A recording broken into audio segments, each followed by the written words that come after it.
It was a shootout to determine which team would finish second in the race for the playoffs. In the end, the Delhi Capitals prevailed over the Royal Challengers Bangalore. You're watching another episode of End of Days Play, and this is Uninvited Opinions.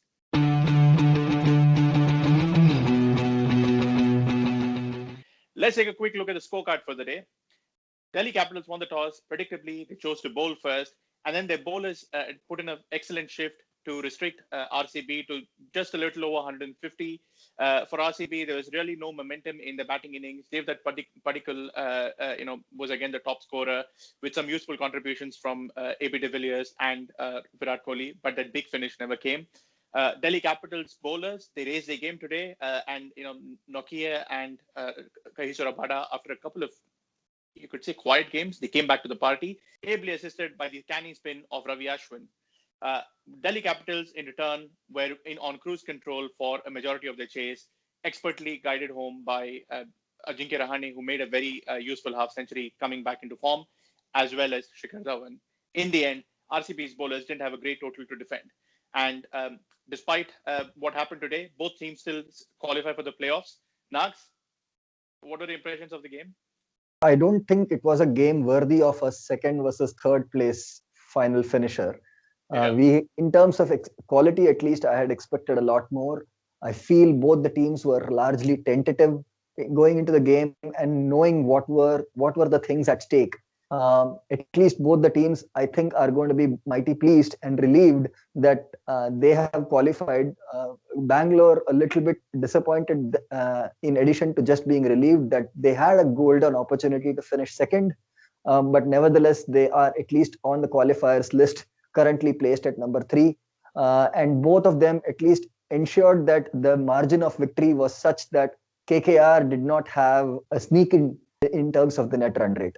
If not anything, Delhi would be pleased with today's performance. It was they were on a successive run of losses. So today's win would prove to be a confidence booster somewhat, if not hugely. Their bowlers, they would be pleased to see their bowlers back in form. They were the real driving force for them in the early part of the tournament, and they must be happy that they've rediscovered some of their original golden touch. They were the bowling unit at the start of the tournament, so they'd be pleased for them. And from a batting perspective as well, despite the continued failures of Prithvi Shaw, Ajinkya Rahane's half century would give some solace to the DC camp, as well as Shikhar Dhawan's return to form with a half century. I feel you including Ajinkya Rahane in the list of names who have probably tarnished their reputation in the white ball game. Probably he took offense to that and he wanted to set right a few records.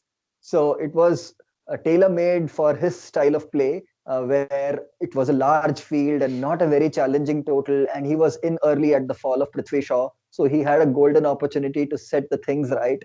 I felt at times in the earlier opportunities he had gotten out early, no doubt, but to me he had actually looked pretty much in nick. But obviously he couldn't ever build on to make a significant score. And Shikhar Dhawan, as always, although he's had 2 failures leading into this game, he's of course hit 1 or 2 balls straight to the fielder to fail in the couple of games, but he's been middling those balls, and today was another good day for him. But I think the concern in terms of the batting lineup would be the form or the lack of technique and application at the top by Prithvi Shaw. A couple of degrees of seam movement here and there, in or out, is enough to beat him. All ends up. And also I think lower down, both Shreyas Iyer and Rishabh Pant have to tighten their game. Yeah, I think thankfully for them, they didn't have a big total to chase down, largely thanks to the way their bowlers performed. And again, even if I look at the Delhi bowling, right, um, it's hard to define how much it was down to their tight bowling versus how much the RCB batsmen struggled to set tempo at the top of the innings. Because I don't think they tried anything fancy. I think they just bowled good line and length. They kept things simple. And RCB has a problem at the top of the batting order where I think they're struggling to find that big tempo to their innings. Devdutt Padikkal especially, I think he starts off really well. Usually, if you look at his innings as a pattern, he plays really well in the power plays, gets to establishes a strike rate of 150 or in the region of that.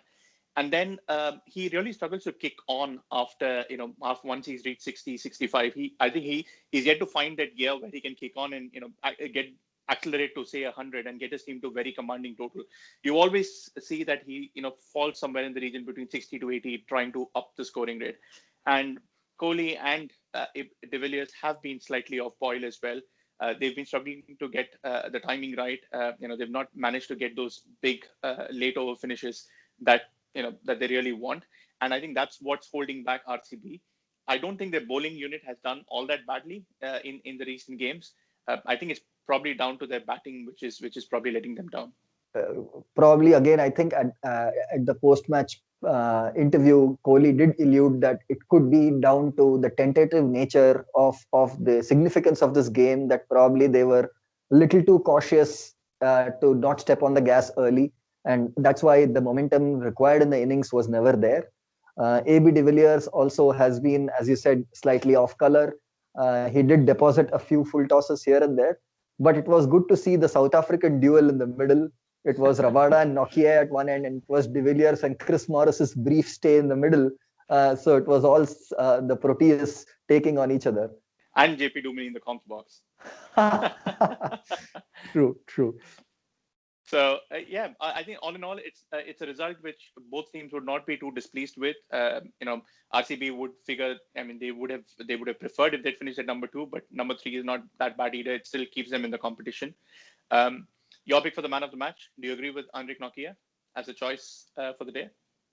You could argue that it was the bowlers who actually set up that restricted that total to that the batsman could easily approach.